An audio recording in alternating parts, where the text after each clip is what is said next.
Hey guys, welcome back to my channel. My name is Sherry and I am a prophetic mentor and coach. And today we're going to do something a little different, a little podcast style, but we are going to talk about how assumptions are holding you back. Y'all, we will never get to where God wants us to be if we are governed and guided by our assumptions. Assumptions are things that you accept to be true without question. This is something where you don't need proof, you don't do your fact checking, you just believe what you want to believe. Now, in Ecclesiastes 10:13, in the New Living Translation, it says that fools base their thoughts on foolish assumptions, so their conclusions will be wicked madness. They chatter on and on. Many of us have made assumptions about people, places, and things, and not all assumptions are negative. Sometimes our assumptions can come from a place of hope, like we're believing that someone has good intentions, or maybe we assume that the line wrapped around that Jamaican joint down the street means that their oxtails are fire. However, there comes a time when our assumptions are negative and they can actually lead us astray. When we assume the worst about people or we jump to conclusions without trying to get to a deeper understanding about a matter, we actually risk closing ourselves off from the grace and opportunities that God has for us through a particular person. Negative assumptions can create barriers that prevent us from fully experiencing divine connections, divine encounters, peace that surpasses all understanding, and even growth opportunities to help us become our greatest version. Now, as children of God, we're called to seek truth and nurture relationships that are rooted in love and understanding. But I know that's not always easy, especially when we're living in a world like now, where things often feel hectic and uncertain. Everybody has an opinion about something, especially now that we're in election year, right? Everybody's talking about who they're with. I'm with her, or I'm not with her. I'm with him, or I'm not with him. And that's cool and everything. But we as believers are supposed to embody the fruits of the Spirit: patience, kindness, and understanding, and love. These qualities become even more important when we find ourselves faced with questions that we have no clear answers for. Jonathan Swift says, "It is useless to attempt to reason a man out of a thing he was never reasoned into." What he's saying is many of our ideas and opinions are rooted in emotions, experiences, or cultural influences rather than logic and reason. And when we have interactions with people, especially those who look different than us, or maybe they hold different views on a matter, or maybe they haven't walked a mile in our shoes, they don't really understand what we've gone through, it's still important to approach certain conversations with empathy and understanding. We have to recognize that each person comes with their own unique background and perspective that shapes their beliefs. By acknowledging this, it can help us build bridges of understanding in a world that often feels divided. But when we allow our assumptions to dictate and govern our actions, we can end up looking real bunky out here, y'all. I know I haven't said bunky in a long time, but you know what I mean. We can really look stupid. Now, there are several ways that assumptions can cause a lot of damage, but today we're just going to focus on 3. The first way that assumptions can cause some damage is that they cause us to misunderstand people. Proverbs 18:2 reads, "A fool takes no pleasure in understanding, but only in expressing his opinion." Our assumptions will cause us to miss out on some amazing, genuine relationships. And when we assume things about other people or form unjust opinions about them, we often end up creating misunderstandings or even set ourselves up for expectations that aren't even close to reality. Instead of having those honest conversations that can clear the air, we let our assumptions run wild. We assume something about someone without approaching them for clarification. And this is often rooted in speculation, which can be very, very dangerous. Making assumptions requires less effort and allows us to quickly categorize people based on our own perceptions. However, taking the time to truly understand somebody requires work. It really does. It means we're digging deeper into their experiences. We're digging deeper into their thoughts and their feelings. It demands a level of openness and humility that can be difficult for a lot of people. When we make assumptions, we risk projecting our own biases and experiences onto other people. which may not accurately reflect their reality or their intentions. But when we are engaging directly with people face to face, right? When a person invites us to open communication and allows for a clearer understanding, it encourages transparency and it builds trust. This can only lead to much healthier interactions, right? We shouldn't be jumping to conclusions. We should be taking the time to ask more questions because this can prevent unnecessary conflict and promote more meaningful relationships. Remember the Pharisees? They saw Jesus as a threat. They assumed that he was out to undermine their authority and shake up their traditions. Instead of recognizing his divine nature and his teachings about grace, the Pharisees focused more on the ways they assumed Jesus was breaking the law, like healing on the Sabbath or hanging out with sinners or even calling out their legalism. The Pharisees are a great example of how easy it is to get blinded by our own assumptions regarding relationships, power, and control. When you're so wrapped up in maintaining your status, you can actually miss the bigger picture that's right in front of you.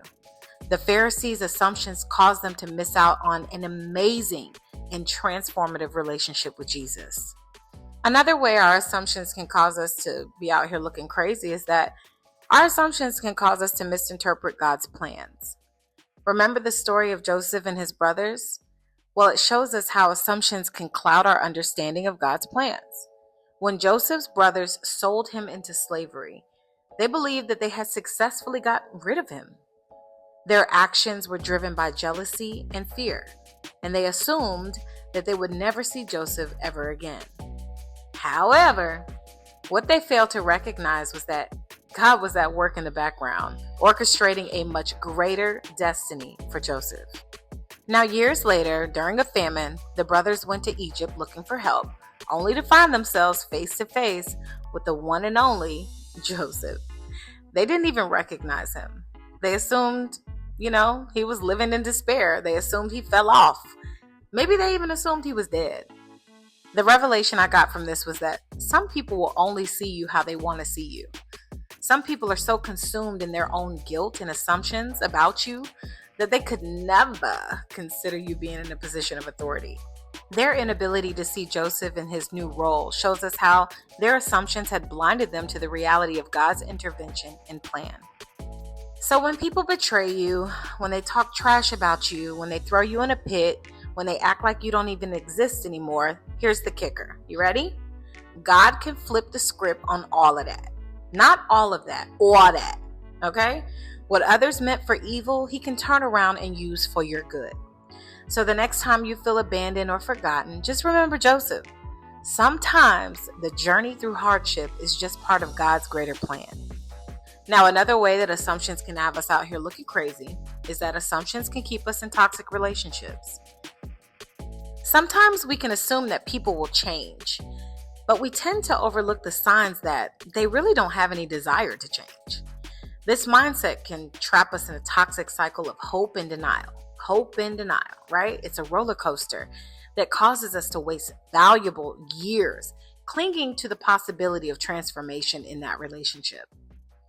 In many cases, people are showing us who they are, right? We're just not believing them because our desire for improvement or redemption can cloud our judgment, which makes it hard to accept this reality. The truth is, only God can change a person. And even then, that person has to be a willing participant. God will never force change on anyone, and we shouldn't either. When we hold on to these assumptions, we may sacrifice our happiness and well-being because we're waiting for a shift that may never come.